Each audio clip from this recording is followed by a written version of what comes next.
Maintenant, on va découvrir directement plusieurs formes d'organigrammes, puisqu'on a dit qu'il y a plusieurs formes d'entreprise. Donc, plusieurs formes d'organigrammes, plusieurs façons de structurer.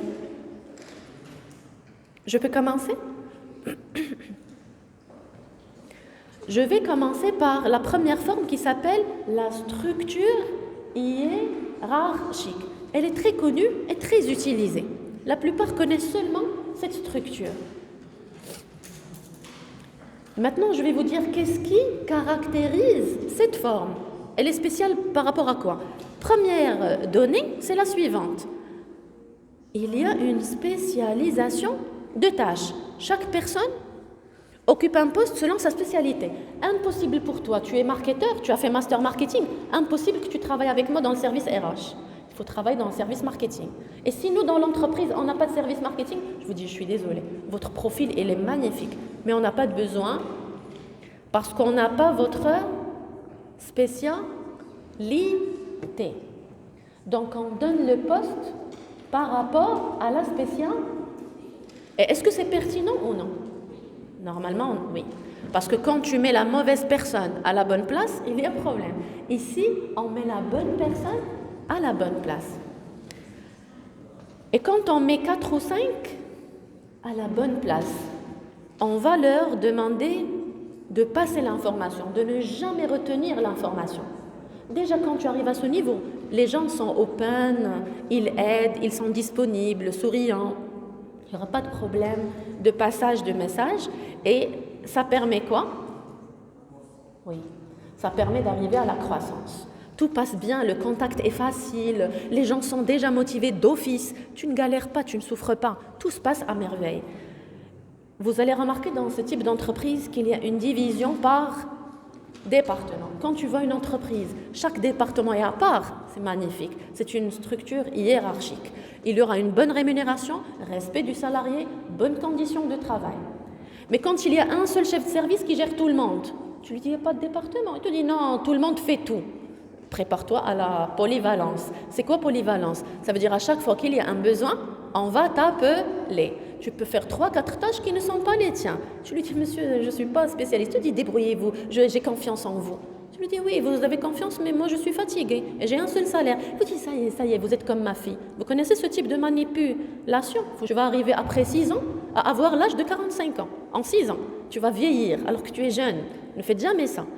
Vous connaissez la phrase connue, on dit « Personne n'est indispensable, tout le monde est remplaçable ».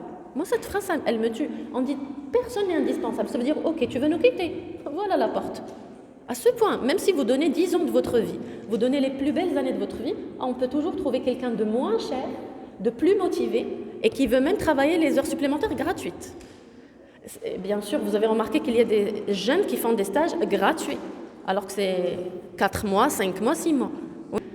C'est qui le père fondateur de ces théories? C'est Fayol. Fayol, c'est ce monsieur. Qu'est-ce qu'il nous dit?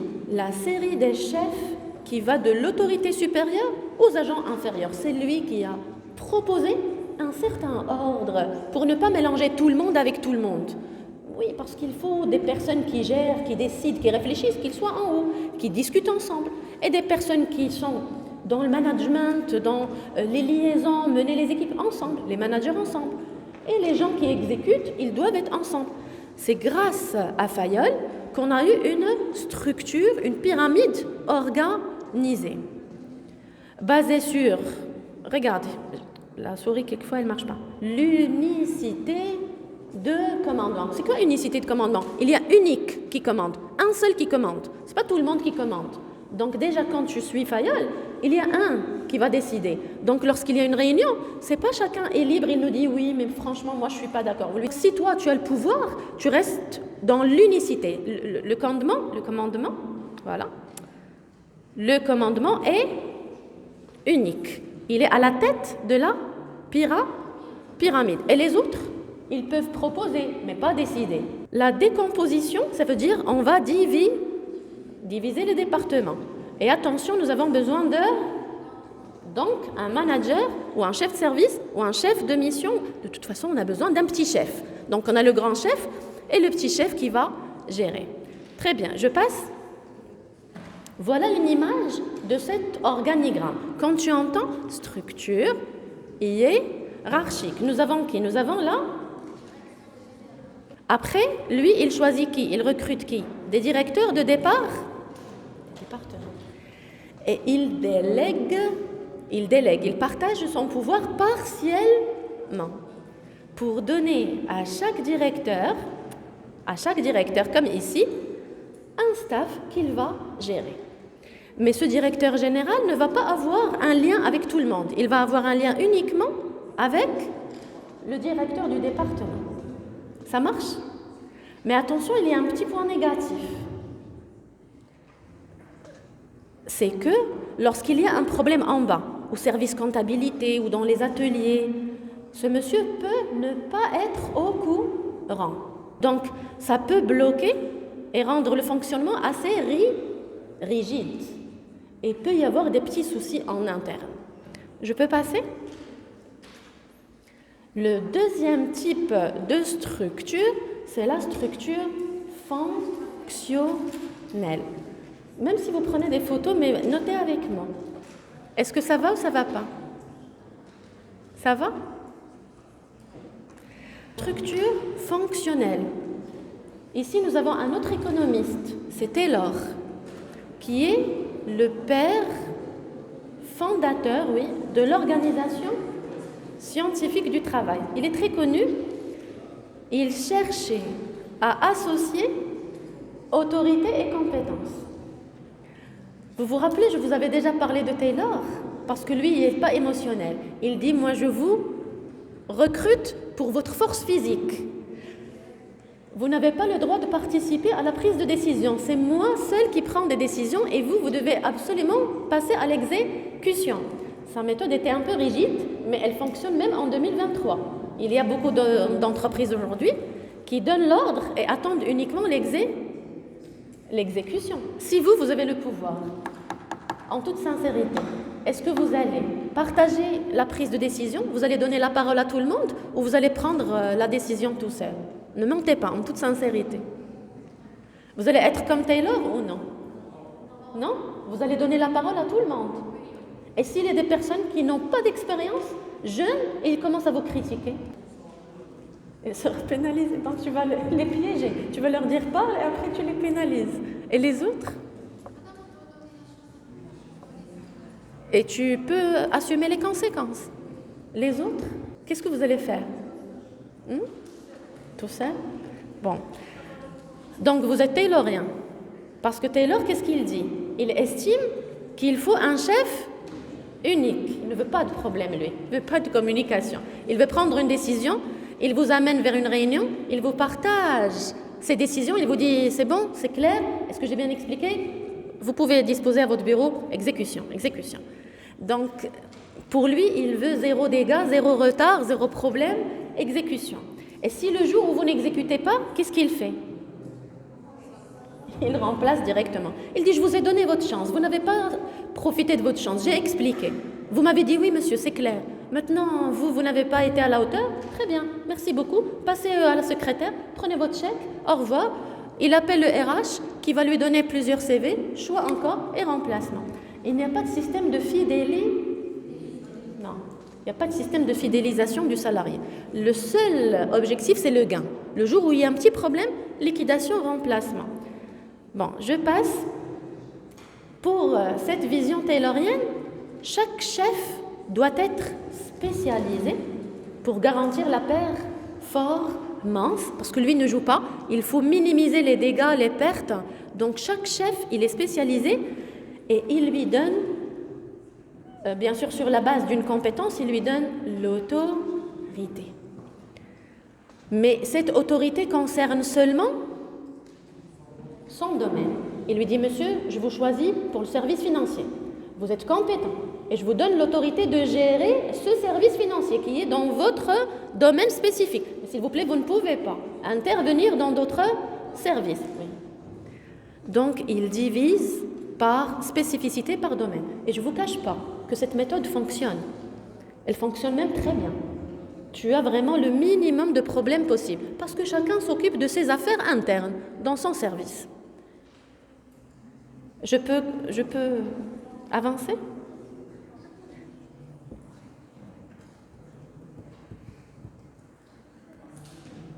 Bien sûr, la dernière phrase. S'il nomme, il choisit chaque personne et il divise. Chaque personne pour un service, il divise. Il va se retrouver avec beaucoup de mini-chefs. Donc, ça peut risquer beaucoup de chefs, beaucoup de création de postes. Il te faut vraiment beaucoup de postes. Et vous savez, quand il y a trop de postes, trop de dirigeants, quelquefois dans les réunions horizontales, il y a des conflits. Quand il y a des réunions horizontales. En principe, son organigramme ressemble à cela. Il y a le monsieur qu'il a choisi, qui est le chef de département ou le chef de service. Ici, bien sûr, je ne parle pas du directeur général. Je parle uniquement des personnes à autorité ou les personnes à spécialité. Il a choisi ce monsieur. Imaginons, c'est toi. Il t'a choisi, il t'a dit, toi, tu es le chef du service, production. Regarde, tu vas gérer combien de personnes? Parce qu'il a partagé il a délégué, on dit délégué, il a délégué son pouvoir avec une personne qui est chef. Et cette personne chef va gérer le staff qui est en bas. Donc, tu dois veiller à créer des mini-managers. Tu lui dis par exemple, toi, tu vas être responsable du planning et c'est toi qui prends une fiche chaque jour, tu tournes à côté de toutes les machines et tu vois si nous sommes dans le respect des délais, si les camions qui viennent avec de la marchandise, ils arrivent à l'heure, si la marchandise correspond, donc tout ce qui est planning. Le deuxième, tu le choisis, tu lui dis, toi, je te donne le suivi et le contrôle. C'est toi qui vas partir dans tous les bureaux, vérifier, contrôler, voir si tout va bien, s'il y a un problème. Attention, tu appelles le responsable maintenance. Et bien sûr, tu nommes un troisième pour tout ce qui est entretien des machines, entretien des locaux, l'hygiène, la propreté. Au cas où on a des auditeurs qui viennent, ils trouvent un seul problème, ils peuvent nous créer de sérieux soucis. Et bien sûr, chacun d'eux, à son tour, va avoir en bas. Oui. Donc, bien sûr, ce monsieur peut bouger, sortir de son bureau. Et vous allez voir qu'il y a des personnes qui ne sont jamais dans leur bureau. Il est tout le temps en train de tourner, vérifier, demander « Est-ce que ça va? Vous allez bien? Il y a un problème. Pourquoi vous êtes là? Pourquoi vous n'êtes pas à côté de votre machine ?» Tout le temps là. C'est un poste de manager qui est un management de proxy. Oui, qui ne peut pas vous donner la possibilité d'être dans une marge d'erreur. Pour lui, l'option échec n'existe pas. Il faut que tout marche. C'est action, rectification, continuation. C'est quoi action? Tout le monde doit agir. Même si vous êtes malade, pas bien, il y a un problème, tu dois agir. Ne me dis pas oui monsieur, mais ne me raconte pas ta vie. Action. Deuxième, c'est rectification. S'il y a un problème, oui, mais monsieur, comment je vais? Rectifie, trouve une solution, trouve-toi un moyen. Continuation, ça veut dire la machine doit continuer à fonctionner. Les appels avec les clients doivent continuer. Donc, action, rectification, continuation. Maintenant, cette structure fonctionnelle, elle peut avoir des points forts, certes, mais elle a aussi des points faibles. Elle a des limites. Oui, on part de l'autorité et compétence, très bien. On a un responsable qui prend le pouvoir, ok, parfait. Mais c'est quoi la limite? C'est qu'il y a plusieurs chefs en fait. Et lorsqu'il y a plusieurs chefs dans la même réunion, et donc bonjour les conflits, bonjour les problèmes. Et au lieu d'avoir un qui commande la totalité, le directeur nous a dit au début qu'il est le seul, unique commandant, mais il a donné le petit commandement aux autres. Et donc ces autres, chacun sa philosophie, sa personnalité, chacun sa vision. La responsabilité est diluée, elle n'est plus unique. Tout le monde se sent responsable, mais franchement, finalement, personne n'est responsable. Quelqu'un qui va trouver des problèmes, à chaque fois dans la réunion, tu lui dis « je suis pas d'accord, je suis pas d'accord, je suis pas d'accord ». Tu dis franchement, c'est bon, moi je comprends rien, ok, merci. Il va lâcher et il peut prendre ses affaires et sortir. Il va dire de toute façon, chaque réunion, vous m'attaquez. Chaque réunion, vous n'êtes pas d'accord. Vous n'êtes pas dans... Eh bonjour, les conflits, les voix qui se lèvent. Donc c'est de sérieux problèmes. Le recours à des spécialistes dans chaque domaine, c'est l'avantage. La structure hiérarchico-fonctionnelle. Les structures fonctionnelles, c'est-à-dire, bon, il y a une direction générale, on peut avoir une petite exception. C'est quoi? C'est l'état. Voilà. L'état-major est une exception que je viens de montrer ici. Pourquoi? Parce qu'il faut tout simplement un contrôle gestion et un conseil juridique. Chaque activité dans le cadre de cet organigramme doit surveiller, situer les choses, faire des états d'avancement.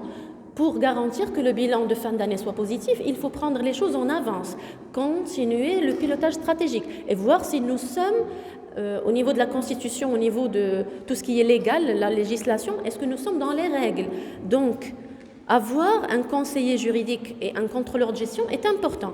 Maintenant, la variable informatique est une nouvelle variable que je viens de mettre. Pourquoi? Parce qu'aujourd'hui, surtout après coronavirus, il n'est pas possible de ne pas s'inscrire dans le digital.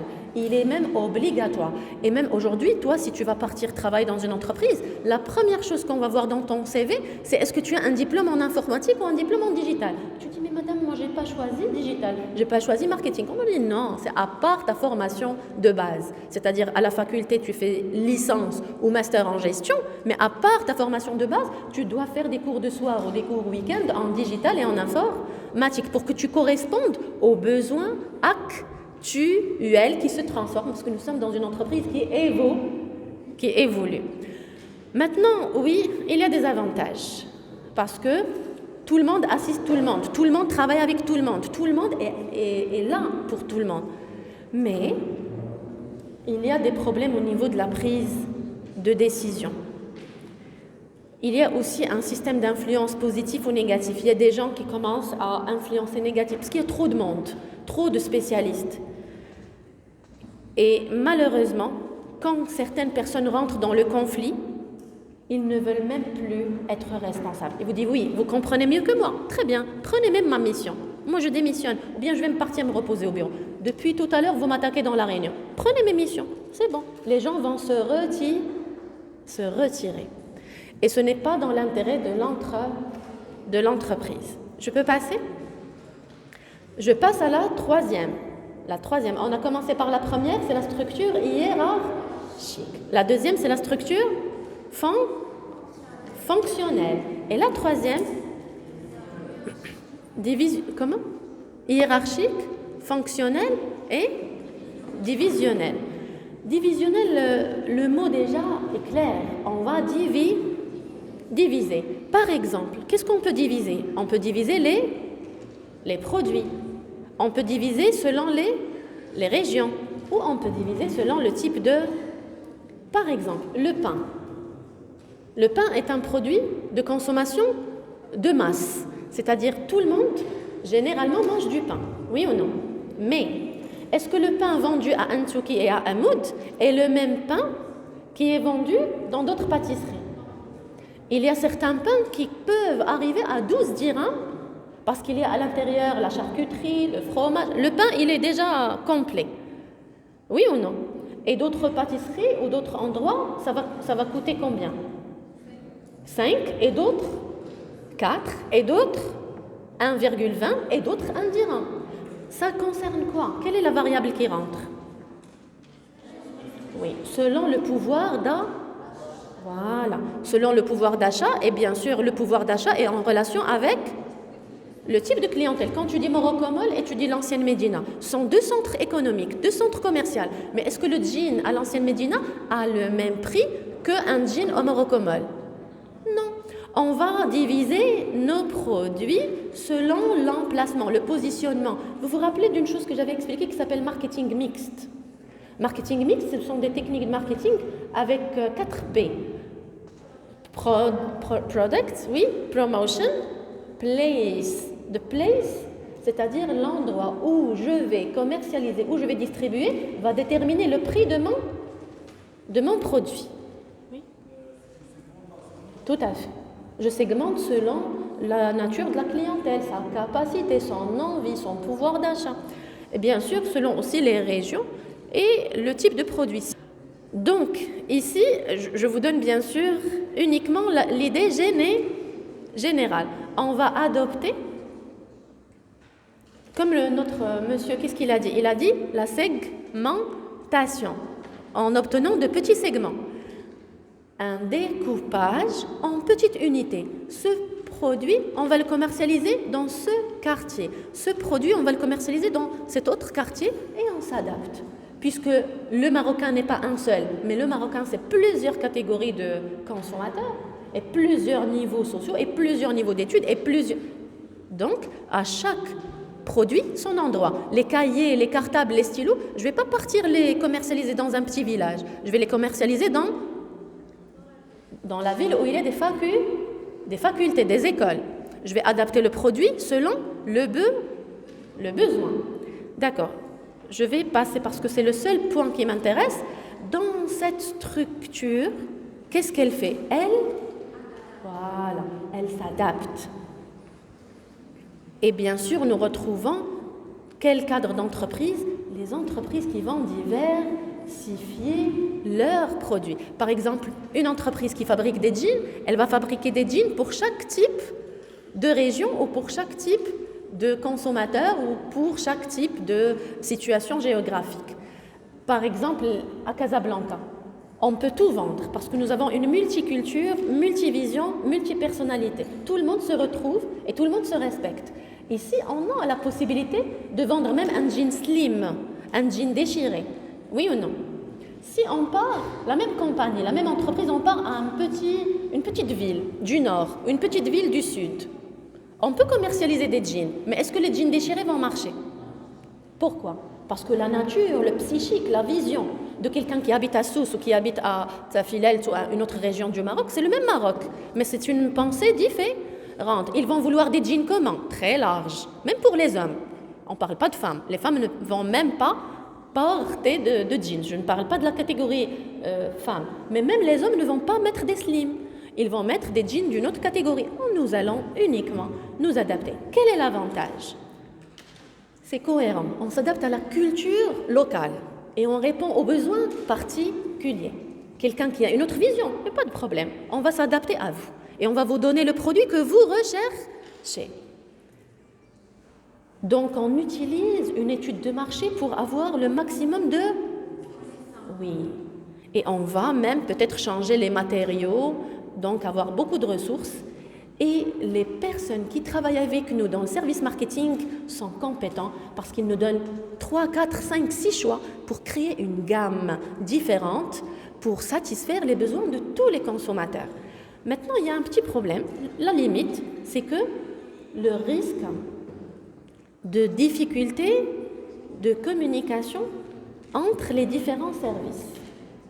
Car ceux-ci ont très peu d'activités ou d'intérêts communs. Je vous explique. Si le service marketing va faire une étude marché sur tout le Maroc, donc il a besoin de beaucoup de budget, beaucoup d'argent pour pouvoir personnaliser. Mais il y a le service financier qui lui dit calme-toi, nous traversons une crise. Moi, je ne peux pas répondre à tous les besoins de tous les consommateurs. On doit sortir avec un produit qui marche pour tout le monde. Le service marketing, il lui dit « No way, c'est pas possible. Je n'ai pas un consommateur, j'ai plusieurs. » Donc, qu'est-ce qui va se passer? Les problèmes de communication peuvent naître entre ces services. Et de là, je pars avec vous à la structure matricielle ou la structure par projet. Cette structure matricielle, qu'est-ce que c'est? Chaque subordonné, il a 2 supérieurs. D'accord? Un subordonné, il a 2 supérieurs. Les 2 vont le commander en même temps. Tu dépends de 2 personnes. Est-ce que c'est facile ou difficile? 2 personnes qui te commandent. Imaginons un chef de produit qui te commande et un chef fonctionnel. C'est très difficile d'écouter 2 personnes. Tu vas faire plaisir à A ou à B. Tu vas faire la mission de A ou B. Cette structure peut être dans les différents services suivants, marketing, production, finance, parce que tu as besoin de 2 informations, de 2 personnes qui agissent dans 2 côtés différents. Et ce n'est pas du tout facile, surtout, elle est adaptée lorsque nous avons un projet commun. Donc, je dois avoir l'information de 2 types de personnes différentes. Comment on va la dessiner, cette schématisation ou cet organigramme? Comme ça. Il y a la direction générale. Bien sûr, on a fait beaucoup de divisions, mais chaque division, il y a à l'intérieur, regardez, ce monsieur qui est du service marketing, il peut avoir ce chef qui va lui donner des données, des informations, des demandes, mais il doit aussi répondre au deuxième chef et au troisième chef. Donc, il est multi-relationnel. Il part dans tous les bureaux, il a plusieurs personnes, plusieurs interlocuteurs. C'est très épuisant, c'est très difficile. Le seul point positif, c'est l'accès à l'information. Oui. Et quand tu es bloqué, au moins tu trouves une grande équipe qui t'aide, une grande équipe qui t'explique. C'est-à-dire, il n'y a pas bug, il n'y a pas blocage. Tout le monde fonctionne, tout le monde est motivé, tout le monde travaille. C'est un point positif. Mais à force de recevoir beaucoup d'ordres de tout le monde, c'est assez épuisant. Bon, je vais passer aux fonctions de l'entreprise. Il me reste quelques minutes ou pas? Il me reste 5. Je peux prendre 5? Merci. En entreprise, ce sont les différents postes. Ce sont les différents postes qui se trouvent en entreprise. Si nous avons bien organisé, chacun sa place, chacun son poste. On ne va pas parler de tous les postes, on va choisir uniquement quelques postes clés qui, pour une organisation, sont le cœur battant de cette organisation. Le marketeur, la fonction marketing est une activité très importante. Pourquoi? Parce qu'elle va choisir des petites parties, des petits fragments, des petits segments du marché et elle va les étudier. Ce que je vous ai dit tout à l'heure, c'est product, place, price and promotion. Il faut choisir le bon produit, il faut choisir le bon positionnement pour commercialiser, il faut choisir un prix convenable et il faut faire de la promotion pour pouvoir faire connaître notre produit. Ça s'appelle le marketing mixte ou bien les 4 P qui sont essentiels pour une organisation. Je peux passer? D'accord. Bien sûr, on détecte le besoin, on essaie de satisfaire ce besoin et ça permet la réussite. Donc, c'est purement une adaptation. C'est une pure adaptation. On s'adapte à ce client qui change. Je vais passer à une deuxième fonction. C'est donc la fonction de production. Puisque le marketeur va faire une étude de marché à l'extérieur, elle va nous ramener de l'information. Donc, qui va agir? Qui va acheter les matières premières? Qui va avoir le contact avec le service approvisionnement? Qui va choisir les meilleures matières premières? Choisir les meilleurs fournisseurs? C'est le service production, qui est un service très important pour l'entreprise. Pourquoi? Il permet une efficacité totale. Et bien sûr, il y a 5 M. J'ai choisi de chaque fonction un aspect. Il y a les 5 M qui font partie de ce système qui va nous aider à nous transformer. Il faut qu'on choisisse la bonne main-d'œuvre pour qu'elle soit capable de bien produire. Il faut choisir des machines de qualité. Les process, les procédures, les méthodes doivent être simples pour les salariés, pas trop de complications. Le métier doit être un métier défini avec une spécialité pour recruter selon cette spécialité.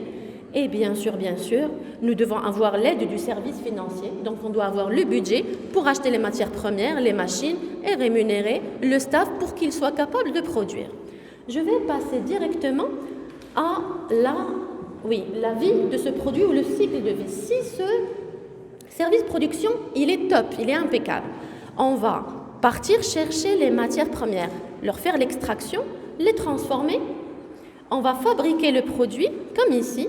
On va veiller à un bon emballage qui attire l'attention et on va commencer à distribuer à Marjane, à Carrefour, dans le petit épicier.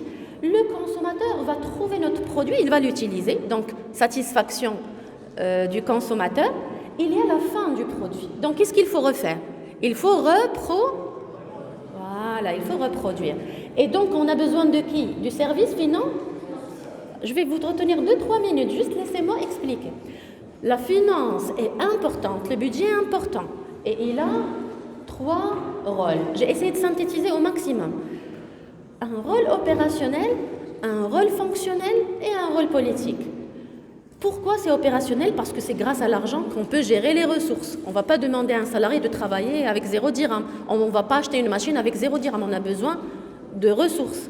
Fonctionnel, pourquoi? Parce qu'on doit faire des stratégies à long terme, on doit payer des cabinets qui vont nous aider, on doit payer des conseillers et on doit payer les managers qui vont contrôler tout le temps, les auditeurs qui vont participer à l'action de contrôle. Et bien sûr, n'oublions pas qu'il y a des politiques internes et politiques de l'État, du gouvernement. Il faut qu'on paye aussi quoi? Des taxes, des impôts, etc. Et il y a beaucoup de contraintes liées à notre équilibre. Ce n'est pas toujours évident, on doit même avoir un peu d'argent en sécurité au cas où il y a un prévu, problème. Et bien sûr, vous l'avez deviné, le cœur battant de l'entreprise, c'est la fonction RH, la fonction ressources humaines. Je vous ai aussi synthétisé, résumé très rapidement, en 4 étapes. Elle va chercher de bons profils, des personnes qui méritent d'être avec nous. Elle va les embaucher, passer des entretiens. Elle va les faire le suivi. Grâce à quoi le suivi? Des formations. À chaque fois que quelqu'un a une faiblesse, un problème, on le forme pour l'accompagner. Et si quelqu'un arrive à l'âge de retraite, qu'est-ce qu'on va faire? On va gérer son départ avant qu'il parte. On va lui recruter quelqu'un et on va charger le senior pour expliquer au junior, pour lui faire la passation. Et bien sûr, la planification anticipée, c'est-à-dire, il n'y a pas que les retraites, il y a des gens qui peuvent nous quitter au milieu d'un projet. Donc moi, je ne vais pas attendre que quelqu'un nous quitte, je peux passer des entretiens toute l'année et laisser de côté des CV, des lettres de motivation. Au cas où il y a quelqu'un qui va mourir, nous quitter, j'ai une base de données, je peux l'appeler à n'importe quel moment. Bon, il y a le dernier, c'est les parties prenantes. Le dernier, c'est les parties prenantes. C'est qui? C'est toutes les personnes qui peuvent participer à notre activité, comme les actionnaires, les clients, les employés, les fournisseurs, les concurrents, les banques. Tous, bien sûr, ces éléments, je ne vais pas les expliquer parce qu'ils font partie du chapitre 2. Vous vous rappelez les agents économiques. Et voilà, je vous remercie pour votre patience. Merci d'avoir suivi cette séance et à la semaine prochaine. Au revoir.